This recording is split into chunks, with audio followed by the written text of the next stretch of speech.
don't be too attached to things.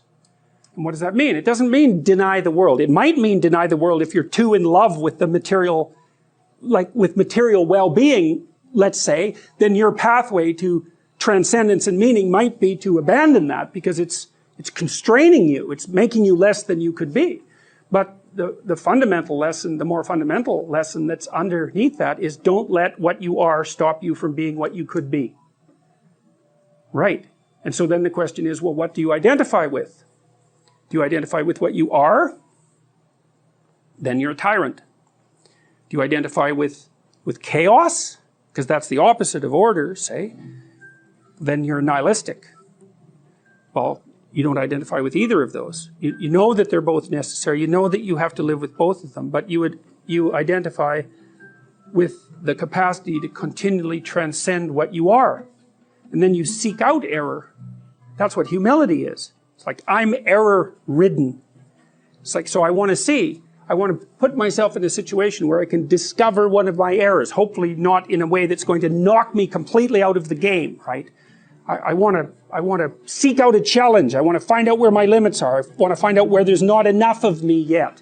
And I want to do that in a way that's engaging because, you know, you can wear yourself out fighting dragons, obviously. You can exhaust yourself completely, and that's not helpful. You know, one of the things I learned, for example, when I was coaching lawyers, these were people who had very high-end careers, and so they had an infinite workload. No matter how much they worked, flat out, there was always way more work that they should do. It's a very difficult thing to learn to manage. And so they were exhausting themselves, and I said, well, you know, you have to work less per day. It's like, well, no, that's not happening. I can't do that. And so what I learned over time was, okay, so this is what you have to do. Every 3 months you have to block off 4 days and go have a vacation. And you have to plan that in advance so it's in your calendar so that your secretary doesn't book your time. And then you need that because you have to recuperate enough so that you can work as hard as you're going to work. And of course they were nervous about that. And I said, well, look, we can calibrate this. Let's keep track of your billable hours over the next year and see if they increase or decrease. Because I bet you if you take more time off, you'll actually have more billable hours. You'll actually have your cake and eat it too. You'll get to have a vacation and you'll be more productive. And that inevitably, that was what happened. And so that's a matter of calibrating the game properly, right? You want to play a game that you can play today, but also one that you can play next week and next month. We're not talking about, you know, your career this week. We're talking about you having a career that lasts 30 years, that doesn't kill you, that doesn't make you hate yourself or the job, that doesn't make you bitter, that doesn't wear you to a frazzle. So it has to be optimized. And so I think that you can, in fact, decide to take on the load that's optimally meaningful if you want, and then you get to have your cake and eat it too. You're on the pathway to continual incremental improvement. You only have to burn off a feather at a time instead of having the whole bloody thing burst into flames. But it's a constant source of renewal. And there's an idea that to be renewed, you have to drink the water of life, right? That's an old mythological idea. And what's the water? The water of life, chaos is water. Water is chaos. Water is what washes away too much order. And to stay continually, let's say, refreshed by the water of life is to take on exactly the right amount of chaos to make sure that your garden is properly nourished. And I think meaning is actually the marker of that. And Beauty and the Beast, I think, is the best Disney film, all things considered. It's very witty. I like the music. It doesn't moralize. Mm-hmm. It's got a great female hero. It is an investigation into ideal femininity, mm-hmm. and the redemptive power of femininity. And then one of the things that's so subtle about Beauty and the Beast is that you have Gaston, mm-hmm. and Gaston isn't a monster, mm-hmm. but he is, which is why Beauty doesn't like him. He's got everything. He's tall, and he sings that. I've got everything. Look at me. I'm tall. I'm handsome. I'm strong. I'm brave. He's all persona, like he's all surface. And he isn't the monster, because the beast is the monster, mm-hmm. but the beast is real. Mm-hmm. And Beauty can see that, and she turns away from the narcissistic persona and pursues the redeemable beast. Mm-hmm. Mm-hmm. And if you don't see that that's how human beings interact with each other, you're not looking. Mm-hmm. And women are... And the woman wants the redeemable beast because the redeemable beast has the virtues of the beast. If you want someone to protect you and your infants from beasts, you need someone with the virtue of the beast. And so, but he has to be redeemed because as a beast, he's a beast. That's no, you want a beast in your house? It's like, no, it's not, that's not good. He has to be civilized beast. That's what I'm encouraging young men to be. Civilized beasts. Do you remember your process of integrating your shadow? Oh, definitely. I definitely remember that. I think the best practice is to try to not lie. Try to stop lying. Listen to your words. Listen. Feel them. Feel them. Mm-hmm. Are they the right words? Do you believe this? Do you believe what you're saying? Is it true as far as you're concerned? And then you might find that you have something true to say, but you're afraid to.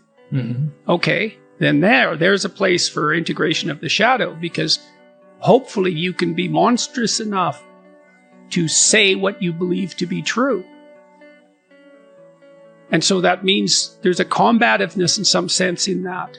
Mm-hmm. And so if you can't do that, so maybe you don't say what's true because you want to be a persona, you want to be nice, you want to appeal to people, you want to be popular, whatever it is you're pursuing. Yeah.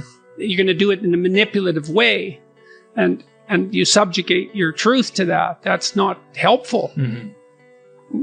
I mean, well, you're pursuing the road of Gaston in some sense. I mean, he's popular in the village, and he's got a mob behind him, and what's not to like? And that's what he says. Yeah. But beauty she's wiser than that. I started paying attention to how my words made me feel psychologically when I was about 23. Mm-hmm. I really started to pay attention.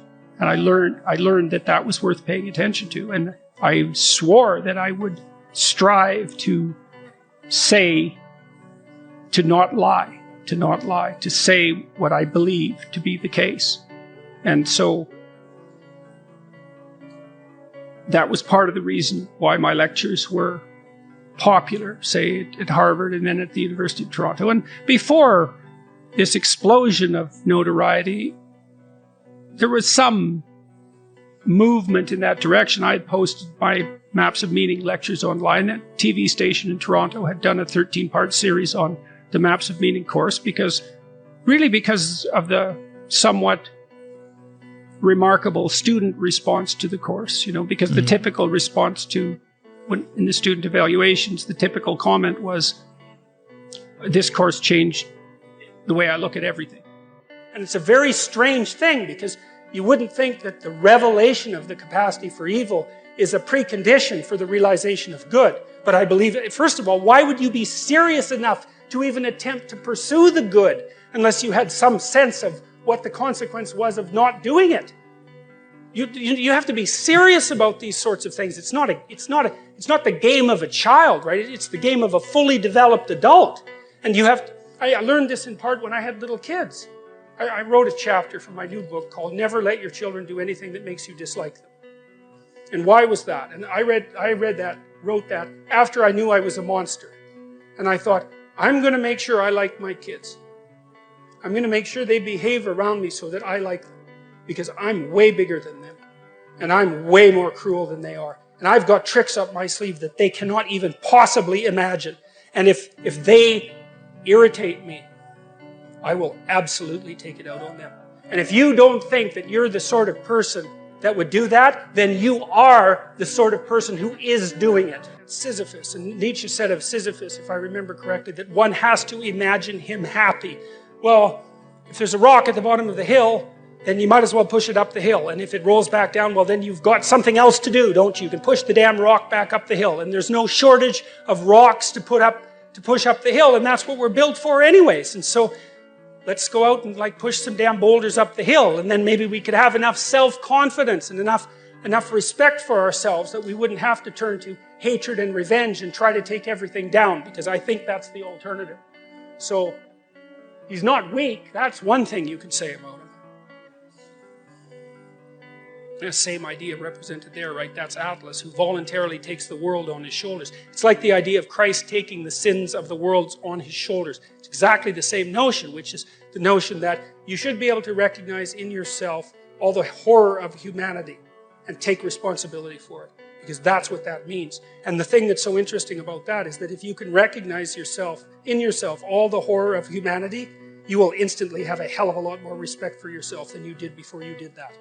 Because there's some real utility in knowing that you're a monster.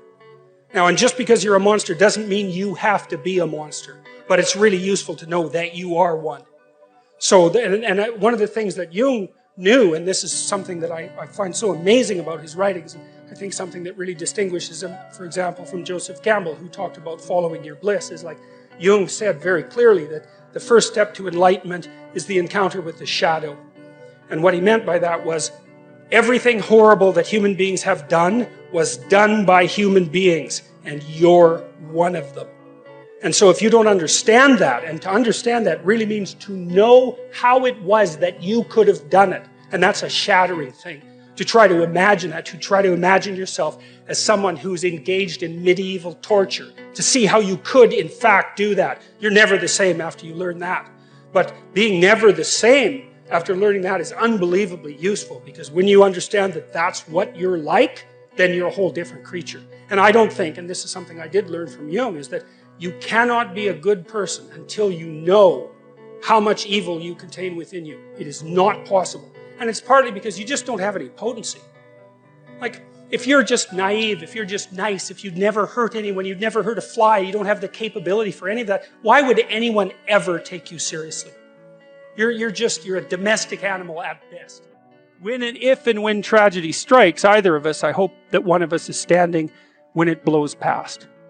And that there's a harshness about that that's unbelievably cruel, because you say, well, if my mother died, I could live. Well, what kind of monster are you exactly? The death of your mother doesn't do you in? Well, it turns out that being a monster is the right thing. So, and that's a rough thing to learn. But it's necessary to learn. Because it also makes you, at some point, for example, as you get older, by the time you're in your mid-20s, something like that, you should start having a relationship with your parents that's approximately one of peers. And you can tell if you have that, so here's a little trick you can use. So you have parents, obviously. They have friends. You probably care what your parents think, I would imagine. Do you care what their friends think of you? And the answer to that is, well, not nearly as much. And so then I would say, well, why do you care what your parents think of you then? They're the same people. You know what I mean? It's just luck of the draw that your parents are someone else's kids' friends. They don't think the same way about them that you do. Well, that's where you see that you have a projection. Right? If by the time you're 30, if what your parents think of you matters more than what, say, a random set of their friends think of you, then you've still got your parents confused with God. That's one way of looking at it. You've still got them confused with an archetype. And you're still a child. And you might think, well, it's pretty damn rude not to think about what your parents think of you anymore, not to care. It's like, yeah, it's kind of rude, but maybe you'll be useful for them when they get old. And that's a much better form of caring. It's like you're going to be independent enough and strong enough and detached enough so that when the power dynamic shifts, which it will, that you'll be the person that can carry things forward. Well, you can't do a better thing for them than that, right? That's the best of all possible outcomes for your parents.